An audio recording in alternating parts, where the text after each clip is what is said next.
فتنہ دجال اور سورہ کہف۔ ہمارے ہاں بعض روایات میں آنے والے فضائل کی بنا پر ہر جمعے کے روز سورہ کہف پڑھنا بہت سے لوگوں کا معمول ہے۔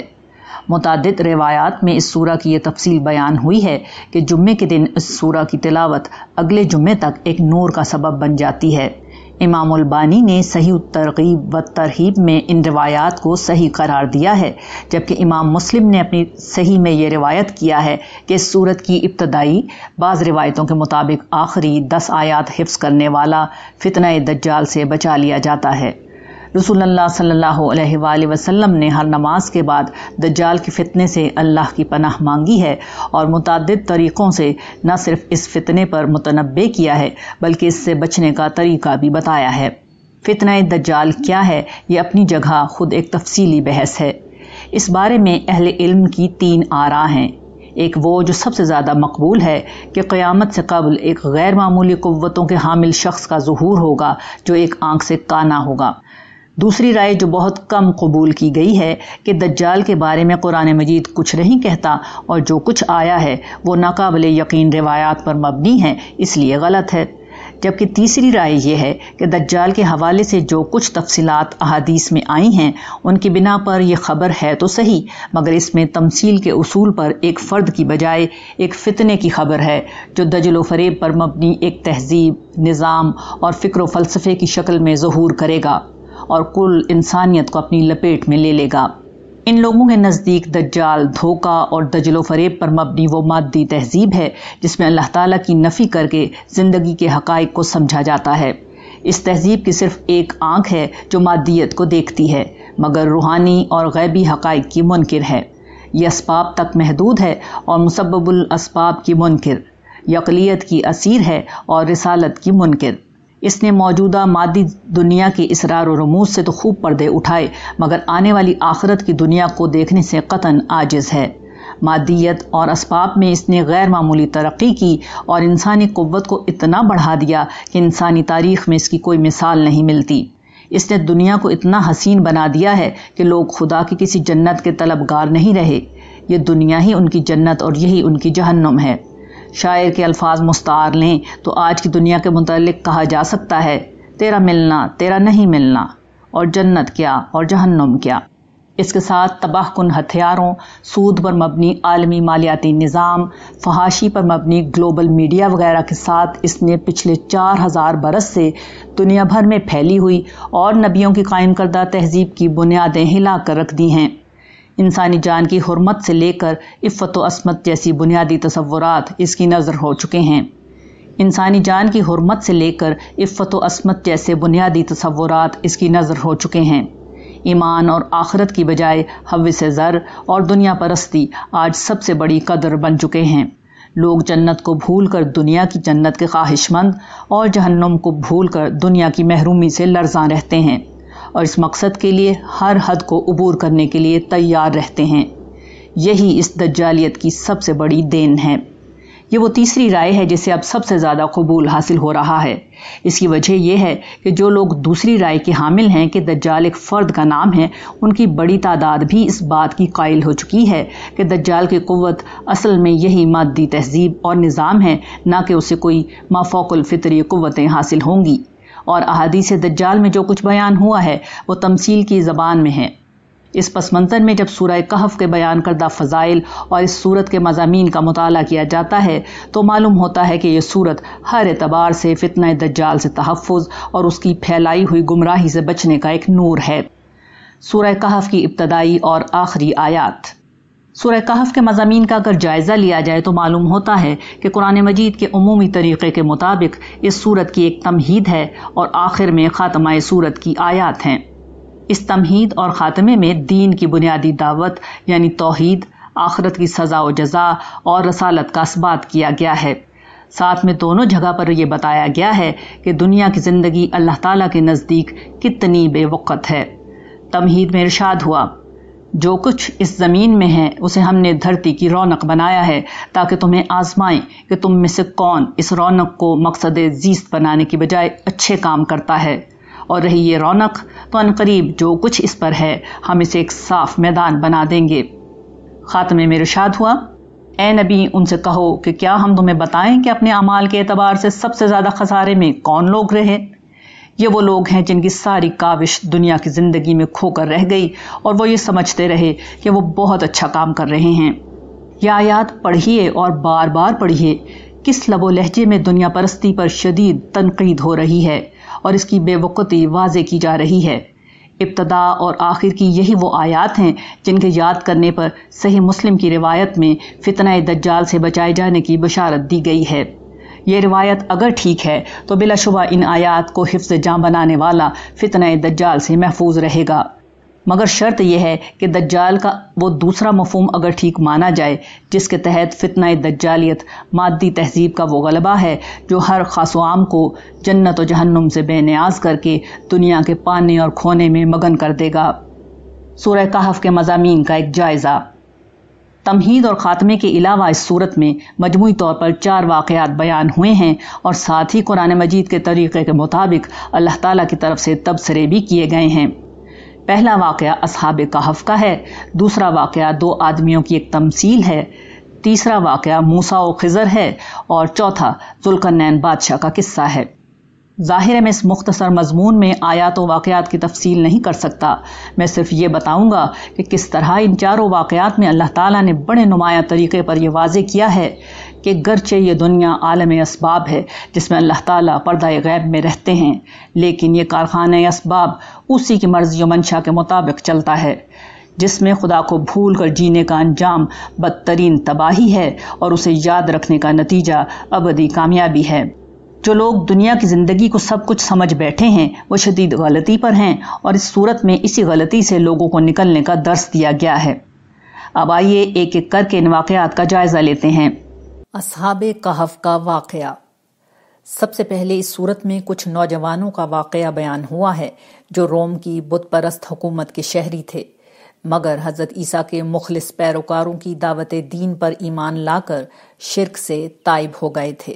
انہیں یہ اندیشہ تھا کہ بت پرست حکومت کو جب یہ پتہ چلے گا تو وہ انہیں سنسار کر دیں گے یا بالجبر دوبارہ بت پرست بنا دیں گے۔ رومی سلطنت اتنی بڑی اور اتنی طاقتور تھی کہ اس سے بچ کر بھاگنا بظاہر ناممکن تھا، مگر وہ اللہ پر بھروسہ کر کے ایک غار میں جا چھپے۔ اللہ تعالیٰ نے ان پر یہ کرم کیا کہ انہیں ایک مدت کے لیے سلا دیا۔ 1 صدی سے زیادہ کے اس عرصے میں دنیا بدل کر کچھ سے کچھ ہو گئی۔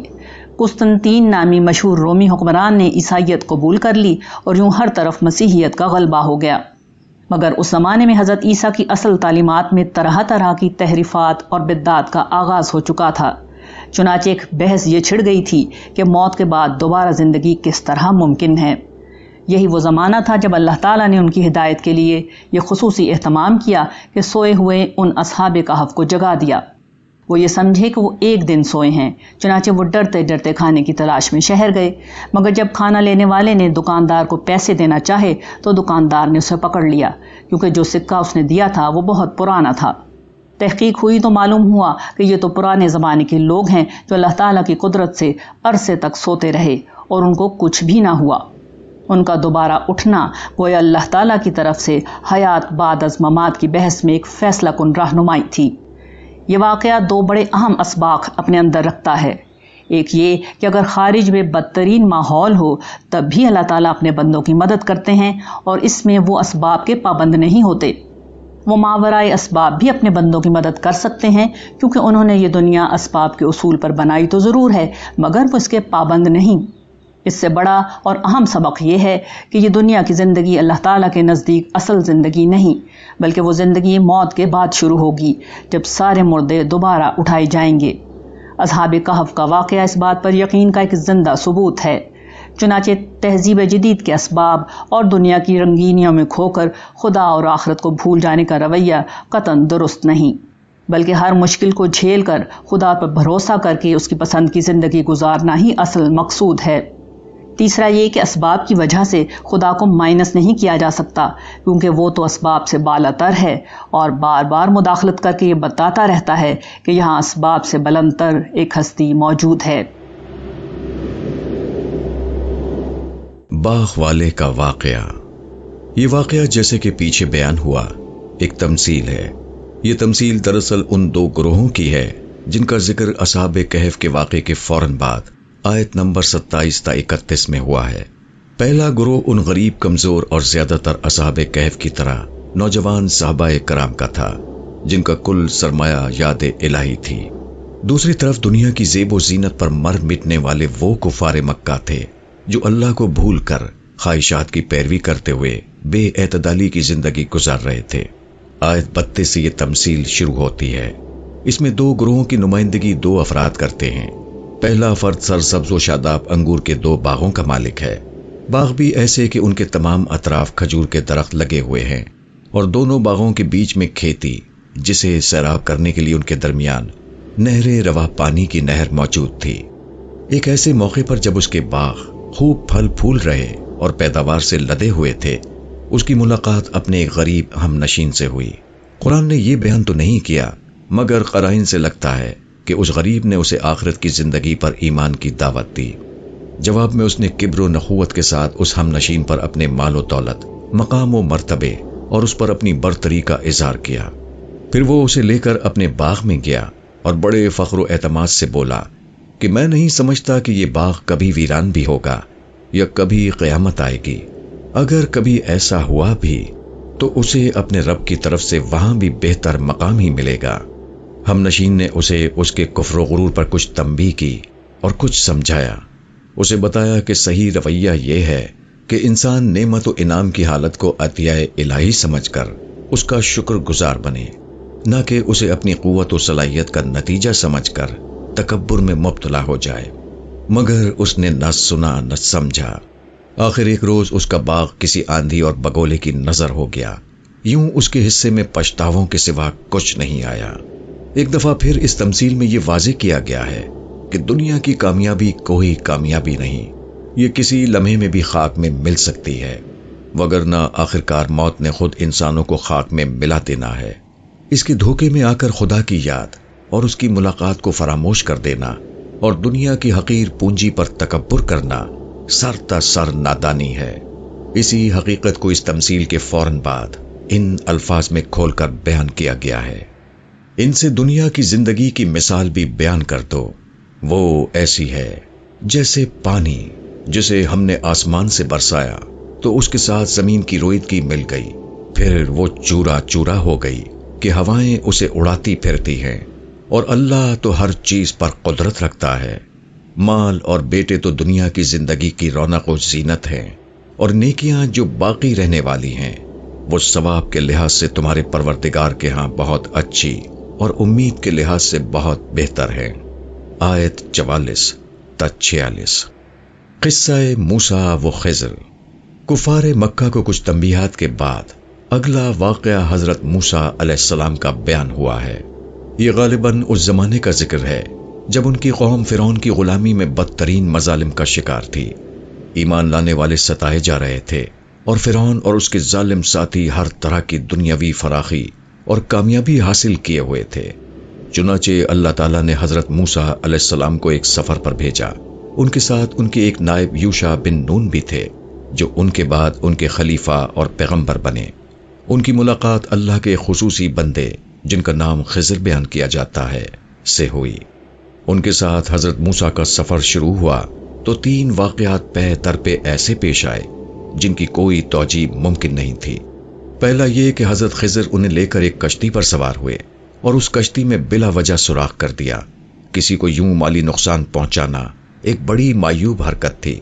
اس سے زیادہ معیوب حرکت انہوں نے آگے چل کر یوں کی کہ ایک لڑکے کو بلا وجہ مار ڈالا۔ اچھوں کے ساتھ برا کرنے کے بعد انہوں نے تیسرا کام یہ کیا کہ بروں کے ساتھ بھلائی کر دی۔ وہ اس طرح کہ ایک بستی والوں نے انہیں کھانا کھلانے سے انکار کر دیا، جو اس زمانے کے لحاظ سے انتہائی معیوب بات تھی، مگر انہوں نے ان لوگوں کے ایک مکان کی گرتی ہوئی دیوار کو بغیر کسی معاوضے کے ٹھیک کر دیا۔ بعد میں حضرت خضر نے حضرت موسیٰ علیہ السلام کو بتایا کہ یہ سب کچھ اللہ تعالیٰ کی مرضی سے ہوا۔ حقیقت یہ تھی کہ کشتی غریب ملاحوں کی تھی۔ آگے ایک بادشاہ تمام لوگوں کی کشتیاں چھین رہا تھا، مگر ان کی کشتی میں ایک عیب دیکھ کر اس نے ان غریبوں کو چھوڑ دیا۔ یوں یہ چھوٹی تکلیف بہت بڑی محرومی سے بچنے کا سبب بن گئی۔ وہ بچہ جو قتل کیا گیا، اس کے آثار یہ تھے کہ اس نے خود بھی کفر و سرکشی میں مبتلا ہونا تھا اور اپنے والدین کو بھی مبتلا کر دینا تھا۔